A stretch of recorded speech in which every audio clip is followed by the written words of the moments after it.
Hello 12th class बच्चों, नमस्कार। आज बहुत दिनों बाद मैं ये क्लास लेने चल रही हूँ। हम लोग पिछले समय में पहले सारणिक और आव्यूह पढ़ रहे थे और वो चैप्टर लगभग कंप्लीट हो चुके हैं। विविध प्रश्नावली के हम लोगों ने 17 प्रश्न तक कर लिए थे। आशा है अगर आपने ढंग से वीडियो सुना होगा और नोट्स देखा होगा तो समझ में भी आया होगा। अभी हमारे पास 2 प्रश्न हैं, क्वेश्चन नंबर 18 और 19। ये दोनों ही प्रश्न वैकल्पिक प्रश्न हैं, मतलब इन प्रश्नों के 4 उत्तर दिए हैं। उन 4 में से एक आंसर को हमें सही बताना है। ये प्रश्न बोर्ड में आते हैं और ये विशेष प्रश्न है, लेकिन इनका हल बगैर हल किए आप नहीं जान पाएंगे। इनका आंसर बगैर हल किए नहीं जान पाएंगे, लेकिन एक बार हल कर लेंगे तो इसका आंसर हमेशा के लिए याद रहता है, क्योंकि विशेष प्रश्न विशेष चीज़ों के आंसर हमेशा याद रहते हैं। तो चलिए हम लोग हल करके देखते हैं। सबसे पहले प्रश्न देखते हैं, प्रश्न नंबर 18। यदि x, y, z शून्येतर मतलब नॉन ज़ीरो वास्तविक संख्याएं हैं। नॉन ज़ीरो का मतलब x, y, z ज़ीरो नहीं है, ठीक है। तो आव्यूह a बराबर, ये देख रहे हैं आप, x 0 0 0 y 0 0 0 z एक डायगोनल आव्यूह है। इसका व्युत्क्रम हमें ज्ञात करना है। क्या ज्ञात करना है? व्युत्क्रम। और आपको पता है किसी भी आव्यूह का व्युत्क्रम का सूत्र क्या होता है? देखिए, व्युत्क्रम का सूत्र होता है A इन्वर्स बराबर एडजॉइंट A बटे डिटर्मिनेंट A, ठीक है ना। तो सबसे पहले तो हम डिटर्मिनेंट A का मान निकालेंगे। यहाँ देखो, हम लोगों ने डिटर्मिनेंट A का मान निकाला है और एक्स वाई जेड होगा और नॉन ज़ीरो। क्यों एक्स वाई जेड होगा? डिटर्मिनेंट A का मान निकालेंगे तो x के रिस्पेक्ट में जब खोलेंगे तो x into Y Z minus zero, तो x इंटू वाई जेड यानी एक्स वाई जेड ही होगा, ठीक है ना। डिटर्मिनेंट A का मान एक्स वाई जेड होगा, ठीक। यहाँ पर देखो A बराबर इतने के अवयवों के कोफैक्टर से बने अवयव का मान b होगा। x का कोफैक्टर क्या होगा? वाई जेड होगा। x और ये इसको छोड़ दें तो x का कोफैक्टर क्या होगा? वाई जेड होगा। ज़ीरो का ज़ीरो होगा, इस ज़ीरो का भी ज़ीरो होगा, इस ज़ीरो का भी ज़ीरो होगा। और इस y का कोफैक्टर अगर हम निकालें तो इसको और इसको कैंसिल कर दें तो एक्स जेड आएगा। इसी तरह से z का कोफैक्टर एक्स वाई आएगा। यहाँ देख लीजिए, ये b का मान कोफैक्टर निकालना आप जानते हो, ठीक है। फिर b डैश क्या हो? कोफैक्टर से बना ये आव्यूह है। ये क्या है? आव्यूह। यहाँ पर आव्यूह का चिन्ह होगा। फिर b डैश, इसका परिवर्त निकालते हैं। b कोफैक्टर से बने आव्यूह का परिवर्त, b डैश का मान क्या होगा? वही होगा, क्योंकि इसको अगर हम रो को कॉलम में लिखें, इस रो को कॉलम में लिखें, इस रो को कॉलम में लिखें तो बी डैश का मान भी वही आएगा। तो ये बी डैश ही क्या होगा? Adjoint A. एडजॉइंट ए का मान ये है और डिटर्मिनेंट ए का मान ये है। तो ए इन्वर्स क्या होगा? Adjoint A upon A inverse, यानी 1 अपॉन एक्स वाई जेड और एडजॉइंट ये है। तो एक्स वाई जेड से अगर हम इनमें भाग, सब में भाग होगा कि नहीं? एक्स वाई जेड से पूरे में भाग देंगे। ये ए इन्वर्स डिटर्मिनेंट नहीं बेटा, आव्यूह है। क्या है? आव्यूह, ठीक है। ए इन्वर्स क्या होगा? आव्यूह फॉर्म में लिखा जाएगा, ठीक है। एक्स वाई जेड से भाग देंगे तो हर पद में भाग होगा। हर पद में भाग होगा तो यहाँ 1 अपॉन एक्स, यहाँ 1 अपॉन वाई, यहाँ 1 अपॉन जेड होगा। और इसको हम एक्स इन्वर्स, वाई इन्वर्स और जेड इन्वर्स के फॉर्म में लिख सकते हैं। चारों आंसर में ए वाला आंसर ही यह दिया हुआ है, यही आंसर होगा। यानी अगर कोई आव्यूह x 0 0 0 y 0 0 0 z है, तो उसका व्युत्क्रम क्या होगा, x inverse 0 0 0 y inverse 0 0 0 0 z inverse. ठीक है ना। अब देखिए क्वेश्चन नंबर 19 बहुत इम्पोर्टेंट है, कुछ पूर्व ज्ञान भी इसके लिए आपको चाहिए। यहाँ पर आपको एक आव्यूह a दिया हुआ है और ये भी दिया है कि थीटा इज़ ग्रेटर और इक्वल टू 0 लेस और इक्वल टू 2 पाई, 0 से बड़ा या उसके बराबर है, 2 पाई के बराबर या छोटा है। ठीक है, हमको एक संबंध निकालना है, चारों आंसर में वो कौन सा संबंध होगा, यही चीज़ हमको बताना है कि डिटर्मिनेंट ए का मान क्या होगा। डिटर्मिनेंट ए के बारे में एक संबंध है, ठीक है ना। तो इसलिए चारों आंसर को देखते हुए हम लोगों ने डिटर्मिनेंट ए निकाला। तो हम लोगों ने पहले आव्यूह ए का डिटर्मिनेंट ये लिया और इसको सॉल्व करने के लिए हमने जैसे बहुत से डिटर्मिनेंट सॉल्व किए हैं, डिटर्मिनेंट को प्रसार करके या गुणों को लगाकर R3 को हम लोगों ने चेंज किया, R3 प्लस R1, R3 ये है, R3 में R1 जोड़ेंगे तो ये पद भी 0 हो जाएगा, ये प्लस और ये माइनस है तो ये भी 0 हो जाएगा, और ये जुड़ेगा तो 2 आ जाएगा, बाकी ये दोनों तो सेम रहेंगे। अब इसको हम थर्ड रो के रिस्पेक्ट में अगर खोलेंगे तो 2 × ये तो दोनों 0 होगा, 2 का कोफैक्टर कैसा होगा, पॉजिटिव होगा तो प्लस, और 2 से संबंधित रो और कॉलम छोड़ने के बाद 1 × 1 माइनस इन दोनों का गुणा, तो इन दोनों को गुणा माइनस साइन स्क्वायर थीटा है तो प्लस साइन स्क्वायर थीटा हो जाएगा। यानी डिटर्मिनेंट ए का मान हमारा क्या निकला, 2 + 2 साइन स्क्वायर थीटा। जबकि जो पूछा गया है वो दूसरी चीज़, आंसर में क्या पूछा गया है अभी हम जब निकालेंगे तो उससे क्लियर होगा, है ना। तो चलिए 2 + 2 साइन स्क्वायर थीटा के बारे में जानते हैं कि इसका मान क्या हो सकता है, किनके किनके बीच में हो सकता है, जबकि दिया क्या है, ये थीटा इज़ ग्रेटर और इक्वल टू 0 लेस और इक्वल टू 2 पाई, ये दिया हुआ है। तो हमने इसी को लिया ग्रेटर दैन 0 और 2 पाई के बीच में, यानी अगर थीटा की जगह साइन थीटा लिखें तो साइन थीटा का मान -1 से 1 के बीच में होगा, क्योंकि पूरे चक्र में यहाँ से लेकर यहाँ तक साइन का मान +1 और -1, मिनिमम -1 मैक्सिमम +1 होता है, ठीक है ना। अगर हम इसको स्क्वायर कर दें साइन स्क्वायर थीटा, तो ये भी स्क्वायर हो जाएगा, ये भी स्क्वायर हो जाएगा, यानी साइन स्क्वायर थीटा का मान हमेशा क्या होगा, पॉजिटिव होगा, यानी 0 से 1 के बीच में होगा, क्योंकि 0 से 1 के बीच में ही पॉजिटिव मान आता है। ये 0 ये 1 क्यों किया, क्योंकि ये साइन स्क्वायर का मान हमेशा पॉजिटिव होगा, और पॉजिटिव होगा तो 0 या 0 से बड़ा और 1 या 1 से छोटा होगा, नेगेटिव मान हो नहीं सकता साइन का मान, ठीक। अब क्या किया, 2 से गुणा कर दिया। क्यों 2 से गुणा किया अभी बताते हैं, पीछे मॉड ए का मान, हम डिटर्मिनेंट ए का मान जो है उसी से मिलाने चल रहे हैं। 2 से गुणा कर दिया तो यहाँ 2 से गुणा करेंगे तो 0 ही रहेगा, ये 2 1 कम 2 हो गया। फिर इसमें 2 जोड़ दिया, इसमें भी 2, इसमें भी 2, इसमें भी 2, यहाँ 2 जोड़ा तो इतना आया, यहाँ 2 जोड़ा तो 2 आएगा, यहाँ 2 जोड़ा तो ये 4 आएगा, 2 + 2 4, यानी 2 + 2 साइन स्क्वायर थीटा का मान 2 या 2 से बड़ा, 4 या 4 से छोटा, यानी डिटर्मिनेंट ए किस में होगा, 2 4, बड़े ब्रैकेट के अंदर क्यों लिखा है कि इसमें 2 और 4 दोनों सम्मिलित हैं, यानी डिटर्मिनेंट ए का मान 2 और 4 के बीच में होगा, क्योंकि डिटर्मिनेंट ए का मान कितना आया हम लोगों ने निकाला है, 2 + 2 साइन स्क्वायर थीटा। तो इसका मतलब ये डिटर्मिनेंट ए का मान है, और जो कि बिलोंग करेगा किसमें, 2 और 4 के बीच में, इस इंटरवल में डिटर्मिनेंट होगा।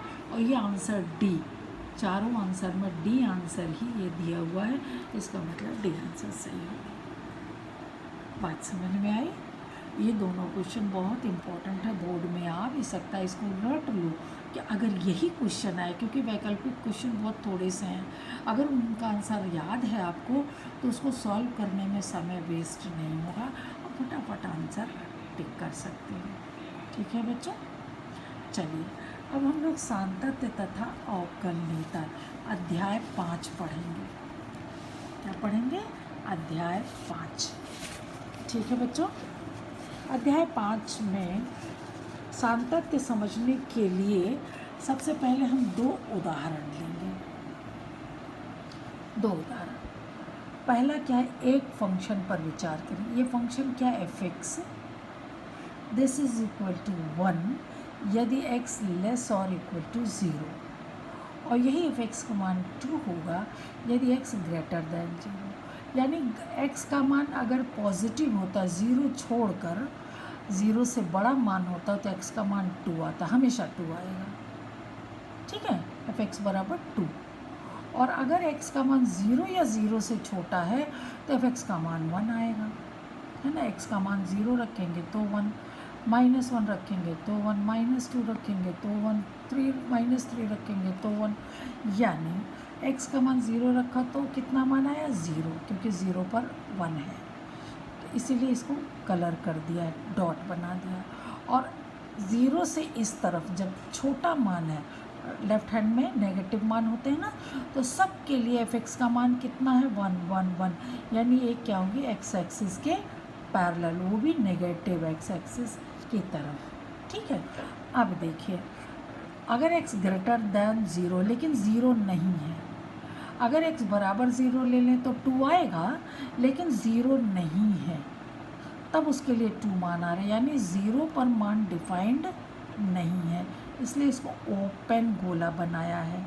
ठीक है, और 0 से थोड़ा भी बड़ा लिया, ग्रेटर दैन 0, तो हर उस मान के लिए मान 2 आ रहा है, यानी ये।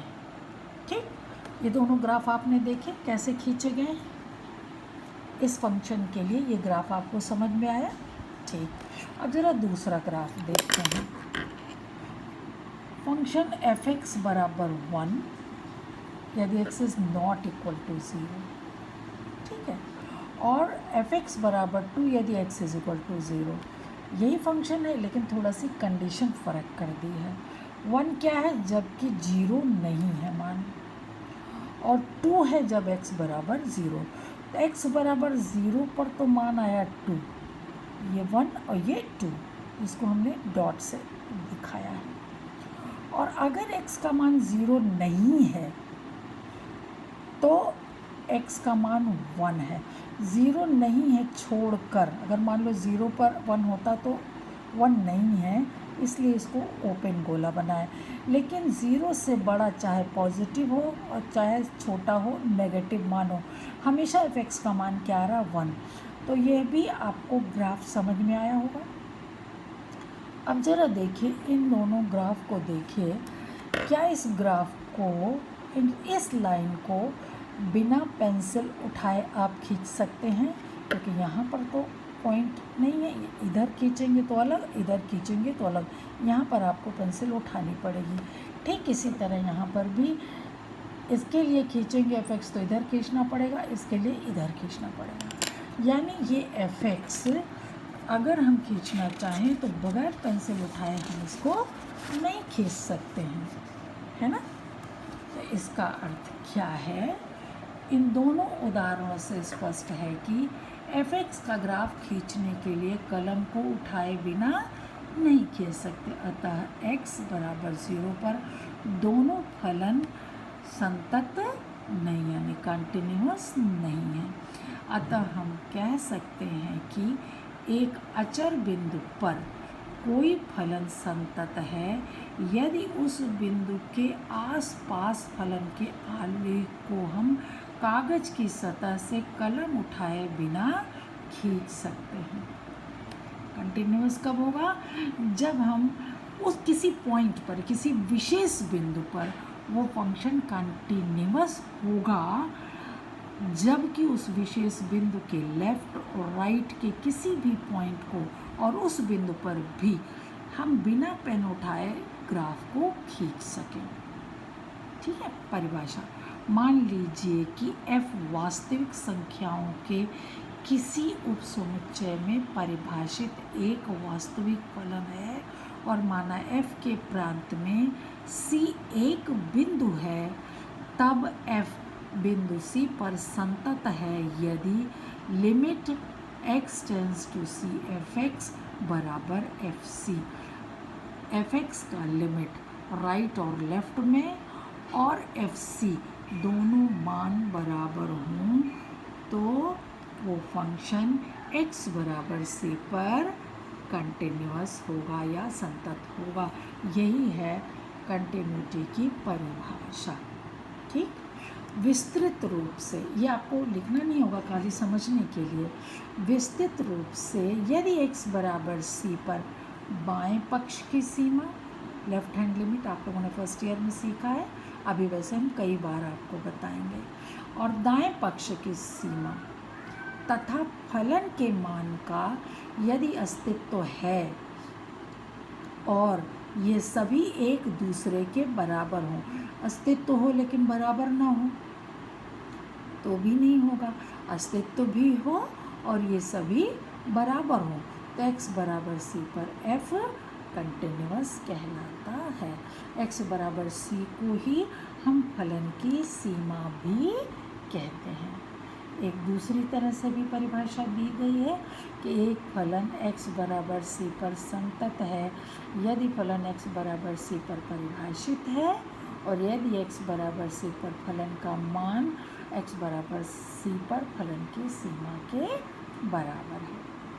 ठीक, अभी परिभाषा जब आप पढ़ रहे हैं तो शायद हो सकता है आपको ज़्यादा नहीं समझ में आ रहा हो, लेकिन जब अभी ढेरों प्रश्न इस पर हम लोग करेंगे तब आप इस परिभाषा को पढ़िएगा तो ज़्यादा ही अच्छे से समझ में भी आएगा और याद भी हो जाएगा। ठीक है, और यदि x बराबर c पर फलन संतत नहीं है तो हम कह सकते हैं कि c पर फलन असंतत या डिसकंटिन्यूअस है तथा c को f का असांतत्य बिंदु पॉइंट ऑफ डिसकंटिन्यूटी कहते हैं। पूछा जाता है पॉइंट ऑफ डिसकंटिन्यूटी ज्ञात कीजिए तो आपको निकालना पड़ेगा। ठीक है, अब देखिए हम लोग सबसे पहले उदाहरण एक क्या है, x बराबर 1 पर फलन fx बराबर 2x प्लस 3 के सातत्य की जांच कीजिए। fx के सातत्य की जांच किस पर, x बराबर 1 पर। तो सबसे पहले तो हम f1 मान निकालेंगे, है ना। f1 मान निकालेंगे तो क्या आया, 5। ठीक, f1 का मान 5, ये अस्तित्व है इसका तभी तो निकला मान 5। ये हमने समीकरण 1 मान रख दिया। पुनः राइट हैंड लिमिट निकालें। राइट हैंड लिमिट क्या होगा, 1 प्लस यानी x बराबर 1 से राइट हैंड के बिंदु लेंगे तो 1 प्लस माने 1 में कुछ एक छोटा सा नंबर जोड़े हैं, अगर 1 प्लस h है ना। fx कितना था बेटा, 2x प्लस 3 था, और अगर हम 1 प्लस करते हैं तो x में प्लस क्या जोड़ रहे हैं, h जोड़ रहे हैं, ट्वाइस x की जगह ट्वाइस 1 प्लस h प्लस 3 लिखेंगे। ठीक है, अब लिमिट h टेंस टू 0, चूँकि h बहुत ही छोटा नंबर है जो 0 की तरफ बढ़ रहा है, राइट हैंड लिमिट निकाल लें ना, h टेंस टू 0 तो इसको अंदर गुणा कर लें, 2 प्लस 2h प्लस 3 आएगा, और h टेंस टू 0 जब h का मान 0 रख देंगे तो 2 प्लस 3 बचेगा, कितना आ जाएगा, 5। आप लोगों ने ये चीज़ फर्स्ट ईयर में सीखा है, बहुत अच्छे से लिमिट निकालना है ना। फिर लेफ्ट हैंड लिमिट लेंगे, लेफ्ट हैंड साइड नहीं, लेफ्ट हैंड लिमिट है ये, ठीक है बेटा। Limit fx x tends to 1 minus, आप देखिए कैसे लिखा जा रहा है, लिखने का तरीका यही होगा और बहुत आसान है, खटाखट लिखोगे अगर प्रैक्टिस हो जाएगी तो। लिमिट पहले तो आपको देख कर अच्छे से लिखने का तरीका सीखना होगा और फिर फटाफट अपने आप आपको फिर दोबारा देखने की ज़रूरत नहीं पड़ेगी, 2-4 क्वेश्चन में इसकी प्रैक्टिस हो जाएगी। 1 माइनस तो लिमिट h टेंस टू 0 और यहाँ पर ट्वाइस 1 माइनस h, हमने यहाँ पर x टेंस टू 1 प्लस आप लिख सकते हो या डायरेक्ट आप यही लाइन आप लिख सकते हो क्योंकि आपने क्या fx का मान यहाँ लिख दिया है। और x की जगह 1 माइनस एच, क्योंकि 1 में से कुछ घटा रहे हैं, लेफ्ट जा रहे हैं ना, तो 1 में से कुछ घटा रहे हैं, तो 1 माइनस एच प्लस 3। अब h की जगह 0 रखेंगे तो ये भी क्या आएगा 2 + 3 यानी 5। आप देख रहे हो right hand limit, left hand limit और x बराबर 1 पर f(x) का मान, ये तीनों मान बराबर है, यानी x बराबर 1 पर f क्या है, संतत है। क्लियर हुई बात? चलिए उदाहरण 2 भी देखते हैं, इसी तरह का है। जांच कीजिए कि f(x) बराबर x² x बराबर 0 पर संतत है। अब सबसे पहले f0 निकालेंगे, तो f0 कितना आया 0, x की जगह 0 रख देंगे। राइट हैंड लिमिट निकालेंगे तो ऐसे लिखें, limit f(x) x tends to 0 plus, अब लिमिट f(x) का जो भी मान है क्या है, x² है, तो x की जगह क्या रखेंगे 0 प्लस h, चूँकि हम क्या निकाल रहे हैं राइट हैंड लिमिट, इसलिए x की जगह क्या रखेंगे 0 प्लस h का होल स्क्वायर। ठीक है, और क्या होगा h अगर 0 की तरफ टेंस कर रहा है तो इसका मान क्या होगा 0, यहाँ लिमिट लिखा जाएगा, वाइटनर लगने से ये थोड़ा हल्का हो गया। ठीक, इसी तरह लेफ्ट हैंड लिमिट निकालेंगे, ये भी 0, चूँकि तीनों बराबर है इसलिए x बराबर 0 पर फलन सतत है, संतत है। ठीक, अब और क्वेश्चन हम आगे के बाद में करेंगे, अभी आप ये 2 उदाहरण को अच्छे से करके इसको समझ लीजिए। ओके बेटा, थैंक यू।